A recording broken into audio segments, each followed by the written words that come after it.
Sejumlah tokoh bangsa sepakat akan demokrasi Indonesia yang tidak baik-baik saja saat ini. Mereka sepakat melibatkan aspirasi publik serta melakukan evaluasi yang menyeluruh termasuk kemungkinan amandemen konstitusi. Kita akan membahasnya dengan pakar hukum tata negara Bivitri Susanti. Mbak Bibip, selamat pagi. Selamat pagi, Mas Iqbal. Dan juga Direktur Eksekutif Perludem, Khoirunisa Agustiati. Mbak Nini, selamat pagi. Selamat pagi, Mas Iqbal. Terima kasih Mbak Bibip dan Mbak Nini sudah mau bergabung, semoga selalu sehat. Mbak Bibip, fenomena kemunduran demokrasi dalam beberapa waktu terakhir ini akhirnya menurut sejumlah tokoh ya yang mulai memunculkan wacana ini akhirnya tercetus perlu amandemen konstitusi. Nah, apakah ini langkah yang tepat kalau alasannya itu? Sangat tidak tepat. Saya langsung jawab aja ya. Saya tidak pandai menyembunyikan ekspresi emosi karena begini, seharusnya para elit politik yang tadi sudah dikutip membicarakan segala macam berkaca dulu. Siapakah atau apakah yang sebenarnya berkontribusi pada penurunan demokrasi? Apakah benar konstitusinya, ingat konstitusi itu isinya pasal-pasal, atau para aktor politiknya, yaitu mereka sendiri. Nah, jadi disinilah kita harus lebih jernih melihatnya. Jangan kita melihat suatu tatanan, kemudian tatanannya tidak terlalu menguntungkan bagi kita, kemudian kita ubah langsung tatanannya. Jadi tentu saja kita semua punya kritik terhadap apa yang terjadi misalnya pada pemilihan umum yang baru lalu. Tapi kan pertanyaannya, kalau misalnya kita mau masuk ke sebuah sekolah, terus kita nggak lulus-lulus, atau kita merasa sistem rekrutmen sekolahnya salah, terus sekolahnya mau kita bakar atau bubarkan. Kan tidak seperti itu. Tapi yang kita telaah adalah sebenarnya kesalahannya di mana. Nah, karena kalau kita perhatikan, mari kita lihat indeks demokrasi. Misalnya dari The Economist Intelligence Unit, tahun ini kita kan turun ya indeks demokrasinya. Sama-sama labelnya adalah flawed democracy atau demokrasi cacat, tapi turun dari 54 dari 167 negara, sekarang turun jadi 56 dari 167 negara. Dan perlu diketahui, kategori-kategori dari demokrasi indeks itu yang isinya bukan hanya soal pemilihan umum berlangsung 5 tahun sekali, kestabilan pemerintahan, tapi juga civil liberties. Nah, civil liberties ini adalah sesuatu yang benarnya dalam konstitusi kita dibuatnya sudah bagus sekali secara konstitusional. Nah, tapi kemudian diacak-acak. Misalnya dibuat undang-undang ITE, mau dibuat lagi undang-undang penyiaran. Kemudian Mahkamah Konstitusi tersedia, tapi sekarang mau diubah lagi. Kan pertanyaan besarnya yang sangat patut kita pertanyakan adalah, ini yang mau mengubah-ubah siapa? Dan dampaknya sebenarnya ke siapa? Jadi kalau kita melihat studi-studi yang sudah ada, memang yang namanya flawed democracy, negara dengan flawed democracy seperti di Indonesia, itu punya kecenderungan sebenarnya demokrasinya berjalan, tapi tengah dibajak oleh aktor-aktor politiknya. Nah, ini yang tidak akan muncul memang ketika yang membicarakan adalah elit politik itu sendiri. Karena nyatanya nih, kalau saya mau benturkan dengan kenyataan yang sekarang terjadi, kita ini warga sekarang bertubi-tubi dikasih berita yang mengesalkan, mulai dari Tapera, tiba-tiba undang-undang MK, tiba-tiba undang-undang Kementerian Negara, undang-undang Polri, undang-undang TNI, tiba-tiba sekali dan ini mau dikebut, dan ternyata mau dicita-citakan amandemen itu ternyata mau katanya mau partisipatif. Apakah kita masih percaya dengan model autocratic legalisme yang dipaksakan seperti belakangan ini terjadi? Amandemen konstitusi juga akan dilakukan secara partisipatif. Saya kira kita masih punya pertanyaan besar di situ. Dan sekali lagi urgensinya buat saya bukan di konstitusi, tapi bagaimana partai-partai politik mendemokratiskan diri mereka sendiri, Mas. Oke, jadi flawed democracy.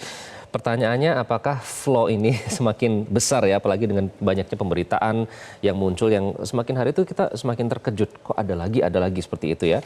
Mbak Bibip, juga saya sudah dari hasil riset setiap tahun menyuarakan soal perlukah amandemen konstitusi, juga sampai saat ini artinya belum ada urgensi ya untuk melakukan amandemen konstitusi ini. Begitu pula dengan Perludem, Mbak Ninis. Tahun 2019 saya baca artikelnya, pada saat itu Mas Fadil yang berbicara tidak ada urgensinya, malah tidak sesuai dengan tujuan begitu. Karena kalau alasannya, nah ini alasan yang diungkapkan. Pertama, kos politik yang tinggi itu untuk menghindari. Kemudian juga menghindari keterbelahan masyarakat. Apakah sekarang masih relevan penolakan dari Perludem pada tahun 2019 dengan 2024 saat ini kalau alasannya itu, Mbak Ninis? Iya, saya rasa masih relevan, Mas. Karena kan tadi ya, kan kalau kita bicara kemunduran demokrasi ya, kan demokrasi ini kan ada indikator-indikatornya. Tadi penyelenggaraan pemilu, civil liberty, pemerintahan yang efektif, upaya pemberantasan korupsi, dan lain sebagainya gitu ya. Nah, beberapa lembaga tadi Mbak Bibip misalnya menyebutkan di Ekonomis, ada di International IDEA, bahkan kita punya Bappenas, BPS, itu kan ada indikator-indikatornya yang kalau secara gampang tuh bisa dilihat dari warna merah, kuning, hijau. Jadi misalnya pemberantasan korupsi ini warnanya apa, civil liberty warnanya apa. Nah sebenarnya kalau kita mau bicara mau memperbaiki demokrasi kan dari situ gitu loh, tapi bukan dengan mengubah konstitusinya. Tadi misalnya disebutkan bahwa sekarang nih kos politiknya besar sekali gitu ya. Ya. Loh, yang transaksional siapa gitu, misalnya dalam tahapan pencalonan. Kita tahulah misalnya baik itu pencalonan pileg, pilkada gitu ya, transaksional itu kan terjadi. Apalagi karena misalnya untuk bisa masuk dalam bursa pencalonan itu kan syaratnya berat, sehingga yang terjadi adalah transaksional gitu ya. Kita kenal misalnya dengan istilah uang perahu. Nah dari situnya aja kan sudah mahal. Yang bertransaksional itu kan aktor-aktor politiknya. Lalu kemudian kalau permasalahannya ada di situ, kemudian justru daulat rakyatnya yang mau diambil kan nggak pas gitu ya. Nih istilah orang tuh menggaruk yang nggak gatal gitu loh. Jadi permasalahannya ada di mana, tapi solusinya kok di tempat yang lain gitu. Nah ini sebetulnya yang apa ya, kalau kita memang ingin memperbaiki kondisi demokrasi kita, ya kita lihat dari indikator-indikator tadi gitu. Tadi aktornya, institusinya, misalnya partai politik. Di masa reformasi ini kan kita punya semangat ya pada waktu itu ya, ingin reform gitu ya. Kita bikin lembaga-lembaga pengawas, lembaga-lembaga misalnya ya ada MK, ada pengawas, komisi-komisi negara banyak dibentuk gitu ya untuk semangat reformasi. Nah, tapi kita luput gitu loh mereform partai politiknya yang justru sekarang kalau dibilang partai politik itu adalah instrumen institusi demokrasi yang paling penting, justru jangan-jangan sekarang partai politik institusi yang paling tidak demokratis gitu loh. Karena tadi situasi-situasi yang terjadi ini kan kalau kita bicara aktor, ya aktor-aktor politik gitu. Kira-kira seperti itu, Mas. Oke, jadi parpolnya yang perlu direformasi. Tadi saya mengutip analogi yang disebutkan Mbak Bibip ya, jangan malah sekolahnya yang dibakar kalau ada kesalahan di situ. Mbak Bibip, tapi kalau kita mengutip ya Pak Amin Rais pada saat itu, pada saat masih menjabat Ketua MPR kan mengubah sistem dipilih MPR jadi langsung karena berpikir katanya, ini saya kutip, akan menjauhkan dari politik uang dan ternyata meleset. Dulu Pak Amin katanya naif, merasa tidak mungkin karena one man one vote. Ternyata itu mungkin terjadi dan uang yang beredar triliunan rupiah. Juga disebutkan dulu Presiden kalau bangun pagi, wah di atas saya masih ada MPR. Kalau sekarang kan nggak digubris. Nah kalau melihat dinamika politik yang terjadi saat ini, dugaan penyalahgunaan kekuasaan, menghalalkan segala cara untuk mencapai tujuan. Bagaimana dengan alasan ini Mbak Bibi? Bukankah itu relevan dengan situasi saat ini? Ya, jadi memang kalau kita melakukan analisis kebijakan atau analisis politik, pasti kita harus membedakan dulu antara yang namanya gejala yang bisa kita lihat dengan akar masalahnya apa. Gejalanya kita lihat betul semua sudah bisa melihat ada abuse of power, penyalahgunaan kekuasaan oleh presiden, paling tidak belakangan ini gitu ya. Nah, tapi kan apakah itu berarti presidennya harus kita taruh di bawah MPR? Analisis dulu sebenarnya apa sih akar masalahnya, apakah itu pada persoalan di bagaimana presiden dipilih, atau memang ada perangkat yang kurang untuk membatasi kekuasaan presiden. Misalnya undang-undang lembaga kepresidenan saja kita belum punya, dan itulah yang kemarin sebenarnya menurut saya dan disebut juga dalam putusan Mahkamah Konstitusi yang berkontribusi pada penyalahgunaan kekuasaan itu. Kalau persoalan apakah MPR yang di atas atau presiden yang di atas, kita kan juga bisa melihat perbandingan dengan negara-negara presidensial lain, di mana memang yang namanya kekuasaan presiden, kalau dalam negara presidensial letaknya adalah kepala pemerintahan dan kepala negara, dan memang tinggi letaknya. Nah, apakah mengembalikan pemilihan presiden ke MPR akan menyelesaikan masalah?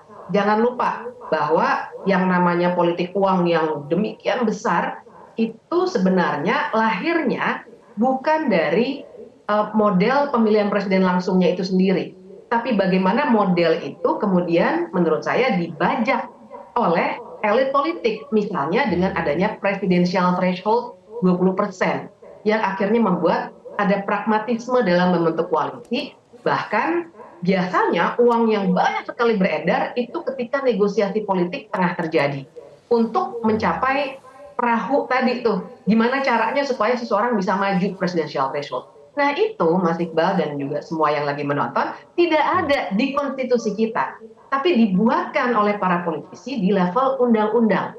Misal, itu sebagai misal saja begitu ya.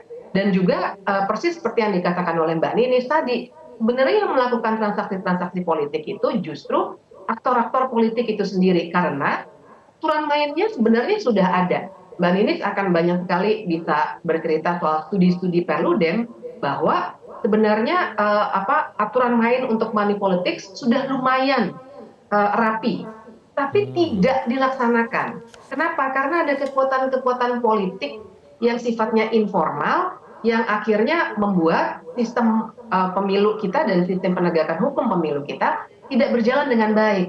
Jadi persoalannya ada di situ, bukan persoalan dipilih langsung atau tidak langsung. Kalau memang mau berubah, ayo kita sekalian berubah ke sistem parlementer misalnya. Tapi kan ini juga tidak mau diambil langkah ke sini, karena ada kesepakatan juga pada tahun 2000 waktu amandemen konstitusi untuk tetap setia pada sistem presidensial. Sistem yang karena kalau menempatkan biaya tinggi MPR itu, yang memilih presiden itu sebenarnya justru meminggirkan kedaulatan rakyat, dan itu yang dulu kita kritik karena nanti elit yang akan menentukan segala sesuatunya di negara ini. jadi Silakan, sepakat Mas di Iqbal. sini ya, jangan malah kedaulatan rakyatnya yang dicabut. Karena kalau berbicara tentang ongkos politik atau biaya tinggi itu bisa dari tiket pencalonan dan jual beli suara, itu juga sangat marak terjadi. Nanti kita akan tanya dari studi Perludem bagaimana Mbak Ninis, namun kami harus jeda terlebih dahulu. Kami akan kembali, tetaplah bersama kami di Selamat Pagi Indonesia. Anda kembali di Selamat Pagi Indonesia, kita masih bersama membahas terkait dengan wacana amandemen konstitusi atau Undang-Undang Dasar 1945. Masih bersama dengan Mbak Bivitri dan juga Mbak Ninis atau Korinusa. Nanti kita akan bahas lebih lanjut. Mbak Ninis, kalau dari studi Perludem ya, ini Pak Bamsud sudah menyebutkan karpet merah sudah disiapkan, tapi ini akan dilaksanakan oleh MPR nanti yang selanjutnya. Nah, kalau melihat timingnya seperti apa sih soal amandemen konstitusi ini? Menurut Anda siapa yang berada di balik pemunculan wacana amandemen konstitusi ini? Iya, bicara soal perubahan, saya rasa mungkin setiap aktor politik tuh sudah berhitung ya, mana yang menguntungkan, mana yang merugikan gitu ya. Sama lah kayak misalnya bahas pilihan variabel sistem pemilu gitu ya, misalnya terbuka tertutup itu kan masing-masing sudah punya hitung-hitungannya, mana yang untung, mana yang merugikan. Nah, sekarang saya rasa wacana ini dimunculkan tadi itu juga sudah menghitung ya, dan saya rasa mungkin menghitungnya juga sudah jangka panjang ke pemilu 2029 nanti, mana yang akan bisa menguntungkan, mana yang bisa merugikan. Tapi kan tadi kembali lagi, kalau konteksnya adalah bicara soal perbaikan demokrasi, ya kita kan perlu refleksi ya. Kan bukan tadi solusinya kan bukan dengan mengubah konstitusinya. Kita lihat dulu tuh tadi indikator-indikator demokrasinya yang kemudian sekarang bermasalah itu di mana saja. Dan yang perlu di-highlight adalah proses ini kan harus partisipatif juga. Nah ini kan sekarang publik, masyarakat itu semacam nggak diajak apa ya, nggak diajak berpikir bersama gitu ya, nggak diajak bicara, ataupun bahkan kampus-kampus mungkin pun kalau ada kampus-kampus atau misalnya ahli hukum, ahli politik yang diajak pun dipilih-pilih gitu, mana yang kira-kira sesuai gitu ya pendapatnya. Kan sekarang yang terjadi seperti itu, Mas. Saya rasa Mbak Bivitri juga mengalami gitu ya, diundang sekali kalau nggak sesuai pandangannya, oh ya udah nanti nggak diundang lagi gitu, yang diundang yang sesuai dengan pendapatnya aja. Nah hal seperti ini yang justru kalau tujuannya mau perbaikan demokrasi, tapi kalau prosesnya justru tidak demokratis, kan nggak tercapai tujuannya tadi gitu ya, untuk memperbaiki demokrasi justru dengan mengubah undang-undang dasar. Belum ada. Dan cara-caranya tuh praktik-praktik yang menormalisasi cara-cara seperti ini yang terjadi belakangan kan, yang tidak meaningful participation ini dengan mengubah di tengah jalan gitu ya, mengubahnya dengan tangan-tangan ya, menggunakan tangan-tangan orang lah ya, mengubah di tengah jalan, di tahapan yang sedang berjalan, justru malah memperburuk situasi demokrasi kalau saya melihatnya, Mas. Oke, belum ada upaya mengajak atau melibatkan aspirasi masyarakat. Mungkin kita agak besar ya berharap pada soal itu, karena kemarin Kita lihat saja orang-orang terhormat saja sudah bersuara tidak didengarkan. Bagaimana kita berharap mereka mau mengajak yang bisa mengkritisi mereka begitu. Mbak Ninis, tapi soal melibatkan aspirasi masyarakat ini, apakah artinya jika memang itu dilakukan melibatkan aspirasi masyarakat, bisa ditemukan pasal-pasal yang memang jangan-jangan bisa diamandemen jika itu untuk memperbaiki demokrasi yang rusak saat ini, jika aspirasi publik memang benar-benar dilibatkan? Ya, saya rasa teman-teman hukum tata negara sudah bersikap ya terkait hal ini gitu, dan memang tidak ada urgensinya sekarang gitu ya kalau kita ingin melakukan amandemen.